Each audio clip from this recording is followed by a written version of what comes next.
Hey there folks, Kozzi here, drafting for Pick 1 Pack 1 in our continuation of this Elysian Fliers build. It's been sweet so far. Definitely enjoyed that second match where it really got into a good mid-range grind. I feel as though for all of the foibles that happens in this draft format, for all the times that people complain about getting sigil screwed or coloured screwed or getting frustrated with the redraw system and that it's difficult to, you can just have those times where you just get drawn into an entirely non-functional hand, so some games can be effectively over before they've begun. I feel as though they've done a good job in the space in between those extremities. I feel as though most of these limited matches feel like those amazing limited matches you get in Magic where every decision really seems to matter. It feels as though the power and toughness and the conditional removal balance is such that it's really what happens on the battlefield that seems to matter most. And you just get into these really great arm wrestles where even though your wrist is slightly against the table, you feel as though you're never entirely out. Not the best efficiency with the Seek Power, but also I'm going to have efficiency issues with that coming into play tapped. Okay, the Outlaw is a problem if they can find a way of dealing with my Bold Adventurer. Hopefully it'll hold them back though, and earn its paycheck. That counts as a way of dealing with my Bold Adventurer. So we're now in a race situation where we're hoping to find... what? Permafrost, I guess, as soon as possible.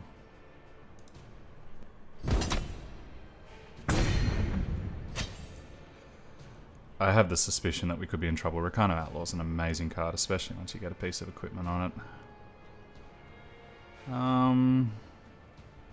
So do we want the Snowslinger or do we want the Eastwind Herald? The Snowslinger represents a higher upside. They're unlikely to have Fliers.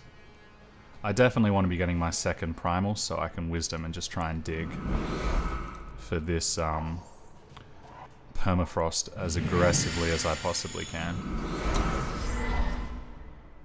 Unfortunately, I don't even have the option of double blocking with the Outlaw having Quick Draw. It's probably the best 2-drop in the game, I'd say.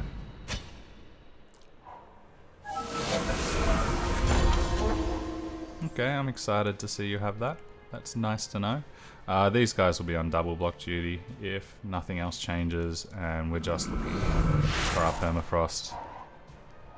Didn't find it though, so unfortunately that's a pretty inefficient turn, and I think we're pretty much down and out now. Ironic, after talking about the arm wrestle matches, we don't really have much of a chance to do one here, but it is the Warcry mechanic, and the Warcry is amazing, especially on the play.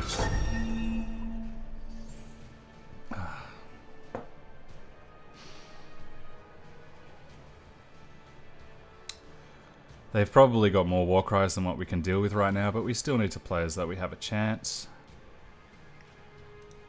The 2-3 is much the same as the 2-2, but I've got an upside here, so we'll slow down the clock as much as possible. Give myself a chance to find something big. The 2-3 was better than a 2-2 in this scenario. You gotta love it when the game has a sense of humor on you like that. Alrighty, I'm going to cast the Eastwind as well as the Bold. It affords a triple block here. It's not going to do much, but if we draw... not a lot.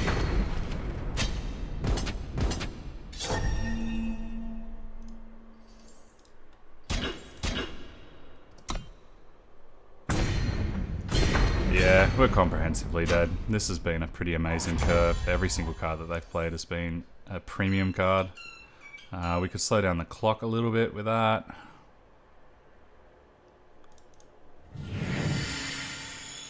I think we have to attack to get rid of this because we're going to lose it otherwise.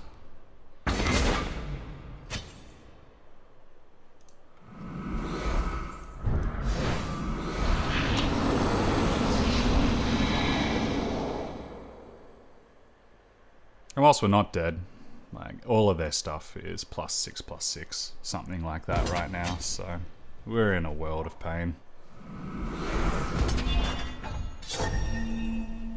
If I block it, I take 3 plus 3 is 6. Okay.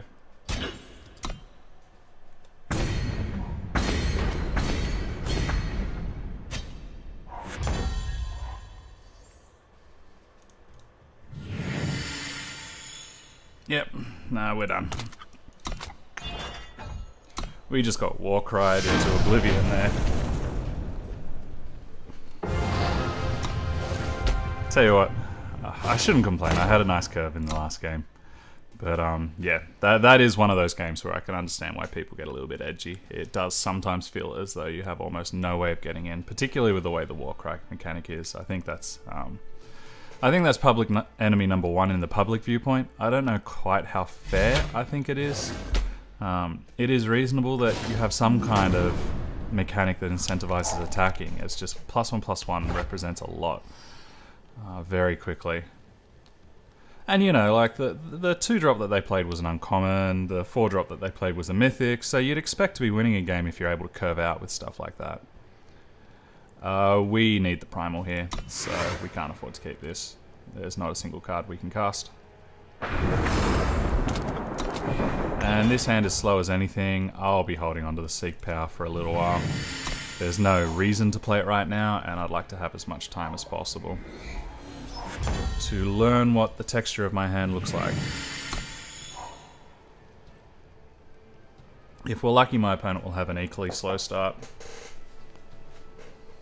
I have the suspicion I'm going to be looking for time sigils soon, because I need to get up to 3 for the only creature in my hand. Do we want to cycle here? Yeah, I think we do.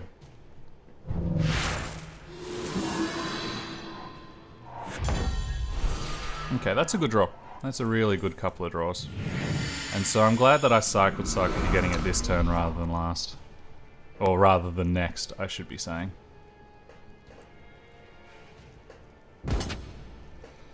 Do we want to trade here?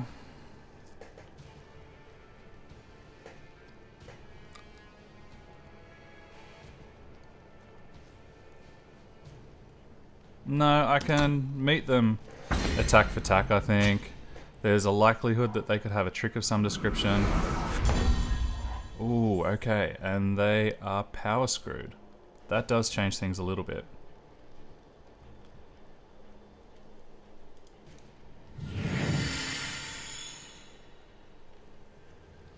If that's the case, I'm happy to start the race. If I trade off my Hatchling for one of their actual cards, I feel as though that's good value. I still don't want to play my Seek Power yet. I don't need to. I could have played a Permafrost, but I feel as though I'm going to be seeing better targets. Either they're going to put a piece of equipment on somebody, or they're going to be playing a 3-drop once they finally get that extra piece of power.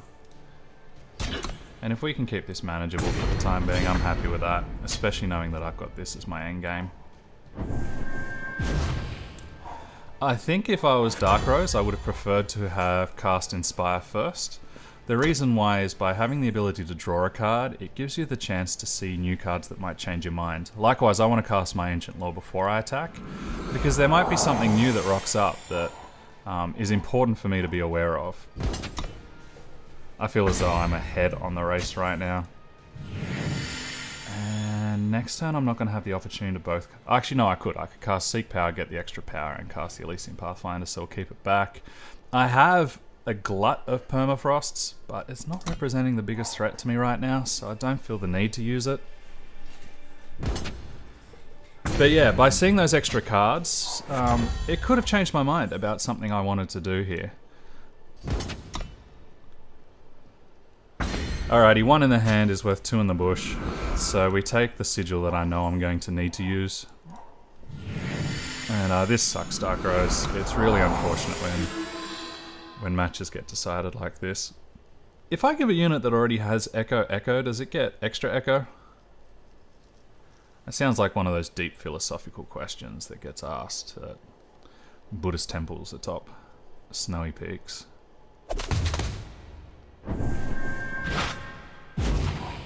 Okay, I'm fine with that. So you're splashing Justice, you haven't played a Justice Sigil yet.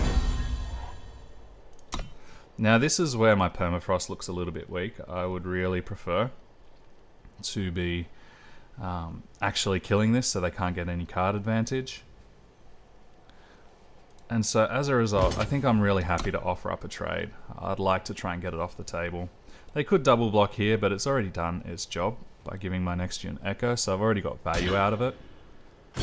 And yeah, quite understandably, they want to keep it on the table. I'd like to make some 5/5s. And I'm also not adverse to giving the 5/5 flying. Ah, boo. Alright, well, I would like to make a 5/5, please. That's not bad at all. I think what's most important to me now is getting damage in.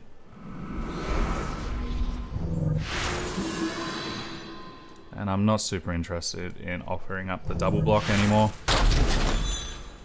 So I'm hoping to force them into having to block the Pathfinder without it being a trade.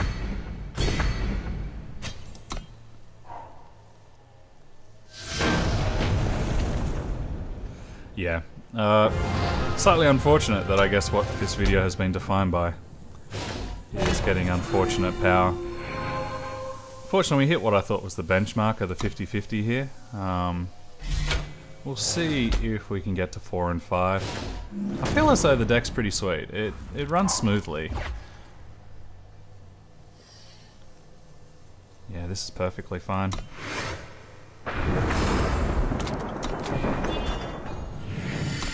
This is very much a temperamental card. There's sometimes when it's the best thing I can ever see, and a fair few times where it's just a slightly underpowered 3-drop. I'll take that back to this is now the best thing I'll ever see.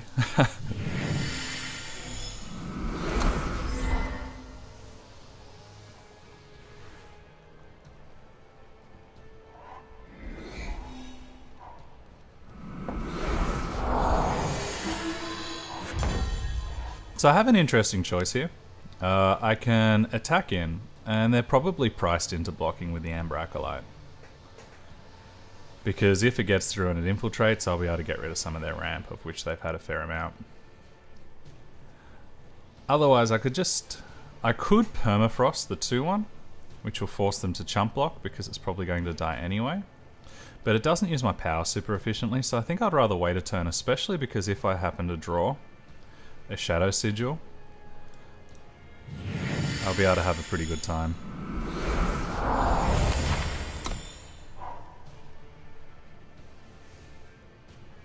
I love the fact that this is a summon effect, so even if it gets killed, there's nothing they can do about it, which makes it a little bit different to that other time one. This one here, where it has to be alive for that effect to take place. That's a good draw. That's a really good draw. I'm not going to be having much else I want to do, so we'll take a look at it now.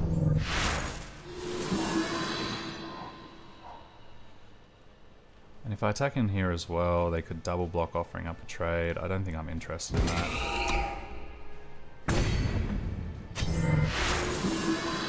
I think all that I'd like to do is to stop their ramp a little bit.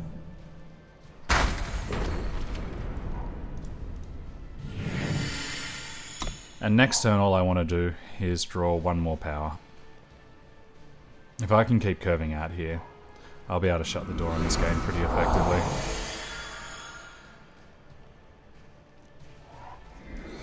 Okay, so you got the color that you were missing, so this game's going to change pretty drastically now. Do I want to make some trades? Not massively. I'm not unhappy with trading these, I just don't want to trade my 2-3. So I think we'll attack in first.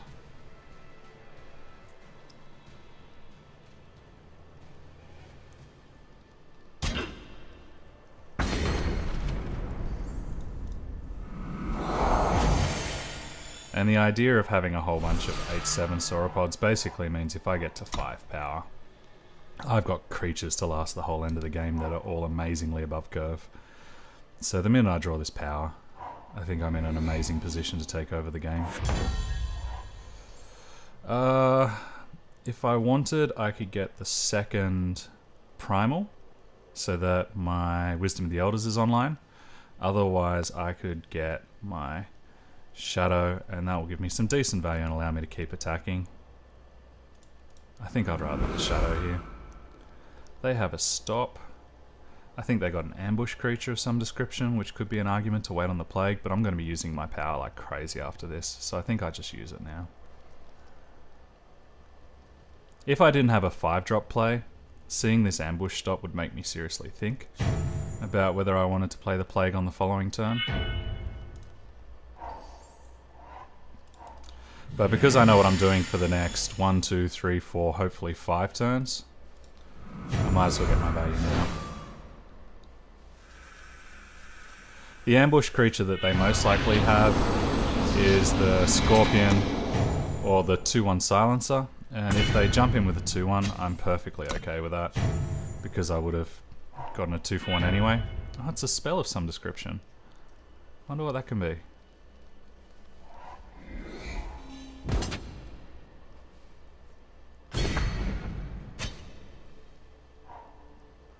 Sorry about this, I'm noticing that my computer's beginning to get a bit of a delay.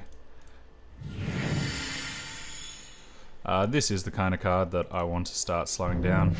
I know I have favourable trades on it, but there's no point in... Like, I'd rather get my extra 2 damage in and start developing. Getting a 6/5 taken out for 1 power, that's a perfectly fine deal by my book.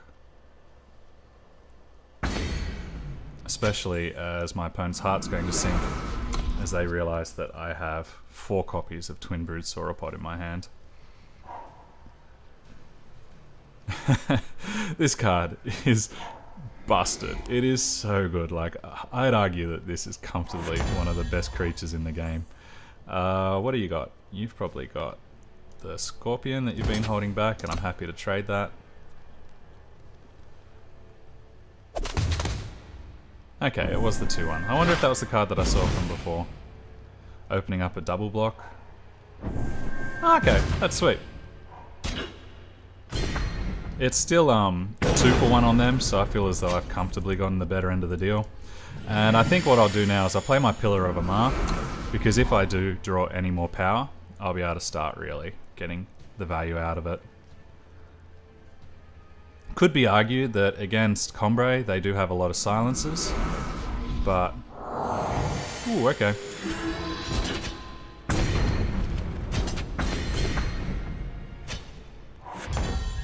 So yeah, perhaps I did make a mistake. Perhaps I should have waited until I got guaranteed value.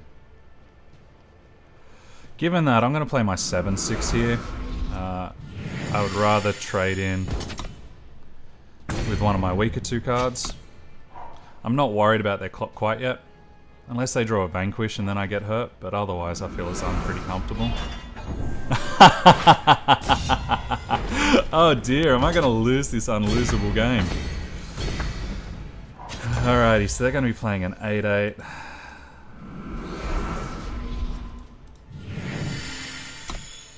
Fortunately, we can trade here. Perfect little lineup of cards for them, I'll say that much. Okay, I made a huge mistake playing that Pillar of Amar when I did. I got greedy and I got arrogant.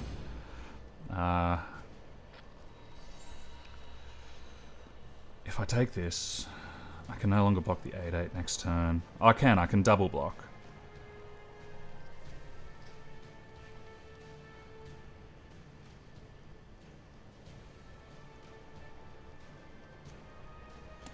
Which is a proposition I'm okay with. Gives them a draw step. Otherwise I can take the 7, and then if I block and block, I'm taking close to lethal. So I could also consider chump blocking. I think chump blocking is the way to go. Keep my life total nice and high. I've got this Sauropod to deal with that 7-power creature. I've got this one to deal with that 8-power creature. And now I have an aerial force as well.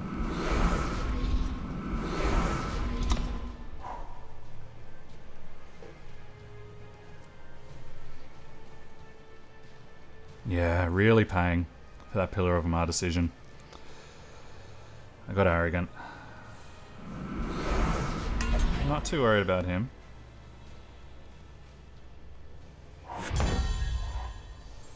Okay, so I need to be aware that they can attack around me, but I want to start getting my clock on. If I attack with a 7/6, they're not obligated to block in any way, shape or form, so I think we need to attack with the Sky Guy.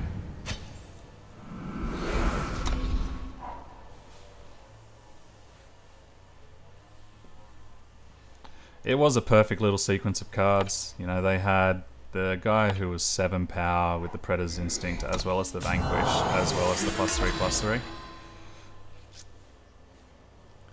But I can't complain about that. I opened myself up to it.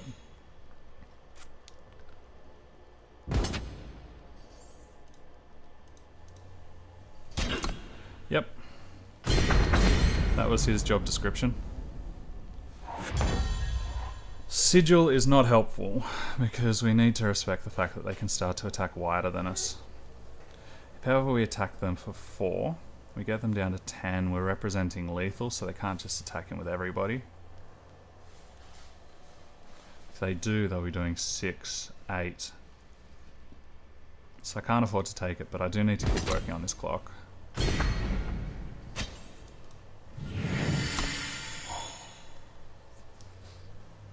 Yeah, so I got arrogant. They had a pretty perfect sequence of cards.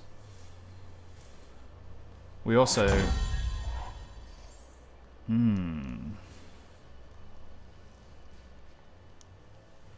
don't know how useful that is because I don't want to tap out. So I think we just stay on with the same course. What would they play? They'd either slow roll a Sigil because they don't want me to see it.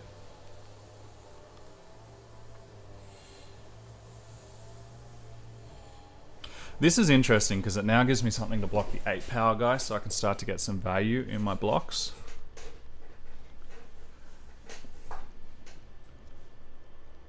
So I think we can afford to speed up this clock a little bit. If I do, and they're holding a combat trick, this guy can block over here, can block there.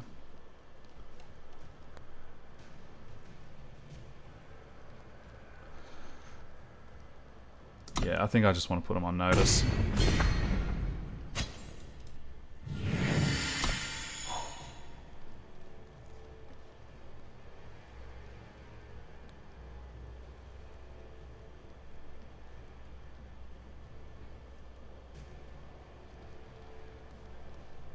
Next turn we can play it a little bit more conservatively, just attacking it with 1, representing a double if we want to.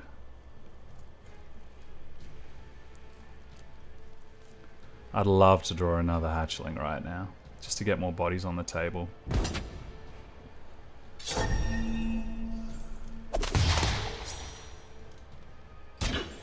And so if I block here and they have the +3/+3, then we trade.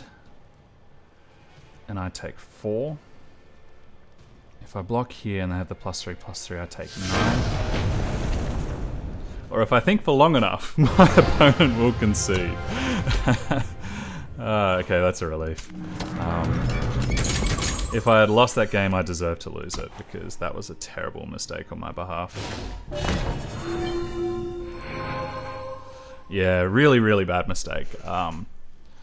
It's funny, I do that all the time in Magic, the opposite, where I make sure I get value off a card called Tireless Tracker, where you need to play a land to get value. But I think I just felt too secure having my army of echoers.